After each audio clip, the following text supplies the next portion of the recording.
បាទសួស្តីអ្នកទាំងអស់គ្នាបាទថ្ងៃនេះខ្ញុំនឹងមកប្រាប់អ្នកទាំងអស់គ្នាអំពីការ design MEP system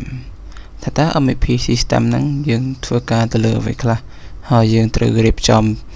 drawing បែបណាដើម្បីធ្វើការងារ MEP system មុនដំបូងការងារ MEP system មានដូចជាការងារ MVAC electrical system ELV system ហើយនិង plumbing system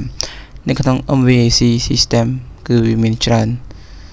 system ក្នុងនោះទៀតមានដូចជា exhaust system air conditioning system fresh air system មាន smoke មាន car park system មាន kitchen system អីយ៉ាងទៅហើយតើតើជាមួយនឹង electrical វាមានច្រើនដូចគ្នា electrical មានដូចជាការងារ lighting system power circuit wire layout តើតើជាមួយនឹងsingle lining protection ហើយនៅក្នុងនោះយើងមានការគិលមានអីជាដើមហើយតើតើជាមួយនឹង ELV មានដូចជា Wi-Fi data system CCTV system ហើយនិង public address មានដូចជា fire alarm system អីចឹងទៅហើយ plumbing មានដូចជា sewage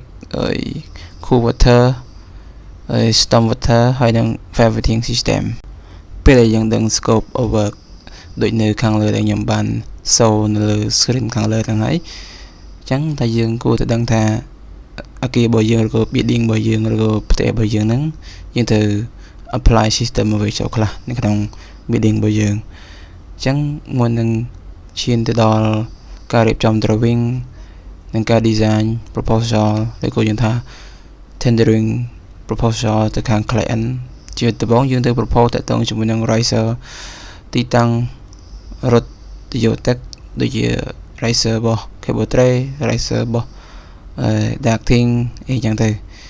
ហើយមុននឹងយើងចាប់ផ្ដើម design យើងត្រូវគិតដូចគ្នាថាយើងគួរតែរកទីតាំងណាដែលយើងដាក់5 room septic location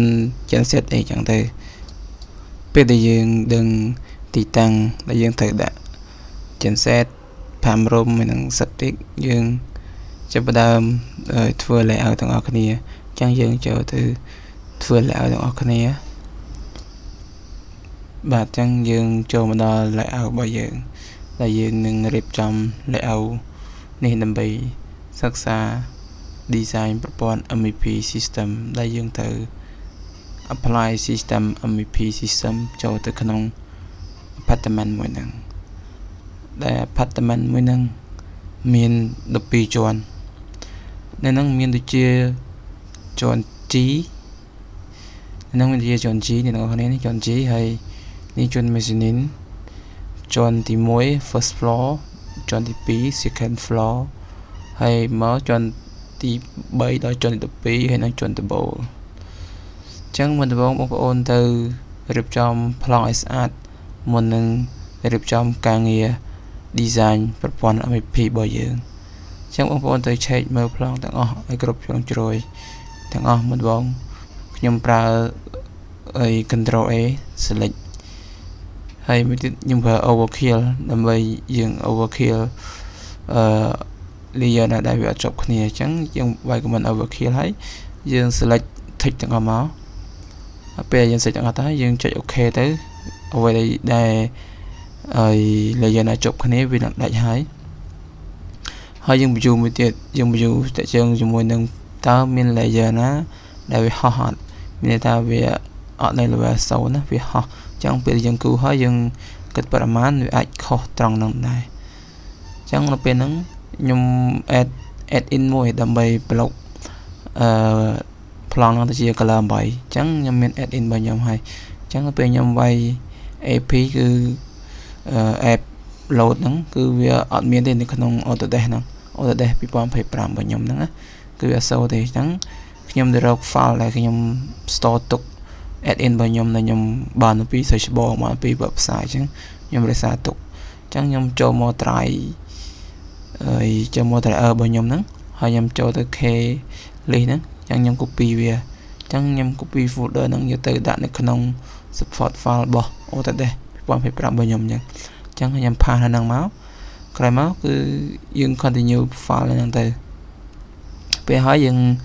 យក color នេះមានន័យថាយើងយក color 8 color 8គឺថា color ពាក្យថា color អ ចឹងយើងយក load ចឹងបើបងប្អូនចង់ឲ្យវា load default នៅនឹងរហូតគឺបងប្អូនយកចុចលេខត្រង់ខ្ញុំចុចនេះមកហើយបងប្អូនយកកន្លែង K list ដូចគ្នានេះ K list នេះហើយបងប្អូនយក color ហ្នឹងមកហើយបងប្អូនចុច open ពេល open ហើយមកចុច close វាទៅហើយចុច close ដូចគ្នាក្រោយមកបងប្អូនបំបែក color នេះ color របស់ architect ហ្នឹងទៅជា color 8ដើម្បីយើង apply system MEP យើងចូលចឹងបងប្អូនវាយ color ហើយយកវាថា color មានកន្ទុយ XL នៅខាងក្រោយហ្នឹងបងប្អូនយក color 8តិចទៀត color ទាំងអស់ហ្នឹងវាបំលែងទៅជា color 8ទាំងអស់នេះបងប្អូនឃើញអត់អញ្ចឹងគឺយើងប្រើ edit ហ្នឹងលឿនមែនតើអញ្ចឹងវាមកជា color 8ទាំងអស់ហើយចាំបងប្អូនឆែកមើលទៅយើងឆែកមើលឲ្យស្អាតlayer ណាដែលយើងទុកបានយើងទុក layer ណាដែលយើងទុកមិនបានគឺយើងលុបចោលទៅយើងមានទីសាស្ត្រផ្សេងទៀតដើម្បីបំបែក layer របស់ architect ដែលមាន layer ពណ៌ផ្សេងគ្នាហ្នឹងមកជា color 8អញ្ចឹងខ្ញុំប្រើទីសាស្ត្រនេះទី1គឺយើងប្រើ add in អញ្ចឹងពេលបងប្អូនconvert ទៅជា color 8ហើយបងប្អូន save as វាមួយទៅដើម្បីទុកដើម្បីចែកក្រុមការងារយើងមិនបាច់ធ្វើម្នាក់មួយគឺយើងធ្វើតែម្នាក់ទៅគឺយើងអាច share ទៅ team ការងារយើងបានហើយអញ្ចឹងយើង save as វាទុកមកអូខេអញ្ចឹងបងប្អូនឆែកមើលទៀតខ្ញុំប្រើ command RE ដើម្បី refresh វាកុំឲ្យវាជាប់គ្នាអញ្ចឹងខ្ញុំប្រើ command មួយទៀតគឺ command PU គឺ purge ពេលដែល purge ហើយបងប្អូន select ទាំងអស់ហើយបងប្អូនយក purge all object អញ្ចឹងបងប្អូនចុចនេះ purge all យ៉ាងមកគឺវាអស់ហើយអញ្ចឹងវាយើងឆែកទៅតាមហ្នឹងទៅថាតើ layer ណាវានៅពណ៌យើងធ្វើបែបនេះដើម្បីងាយស្រួលក្នុងការ plot មកគឺយើង show តែ system របស់យើងទេ